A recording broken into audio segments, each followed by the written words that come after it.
Hi guys, welcome back to my channel, Edmund Mindaros, and for today's quick tutorial, I'm going to show you guys how to open up a new and private browsing window in Microsoft Edge. So it functions just like the incognito features in Google Chrome. Alright, so without further ado, and let's go ahead. So dito lang sa ating Microsoft Edge web browser, dito lang sa upper right side ay kailangan mo lang select itong tatlong dot. And then next, kailangan mo lang select ito, new and private window para ma-open natin. And then ito na siya. So in private browsing, meron ditong dash and dashed do dito sa in private browsing mga kaibigan. So dito sa kanyang what in private browsing does, so deletes your browsing info when you close all in private windows, saves collections, favorites, downloads, but not download history.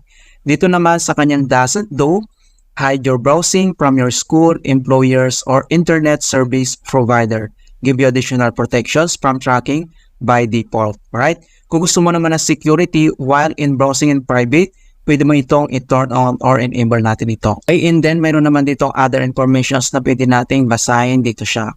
Okay, so kapag close na natin itong private window, so it need to relaunch to Microsoft Edge, magiging normal ulit na browsing. So kapag close mo yan, and then ganito na siya. So magiging normal browsing siya. Right, so ganun lang po kasimple kung paano tayo mag-open ng new in private incognito browsing window in Microsoft Edge. Okay, so please don't forget to like this video and subscribe to my channel for more quality content. Thank you guys and see you in my next tutorial.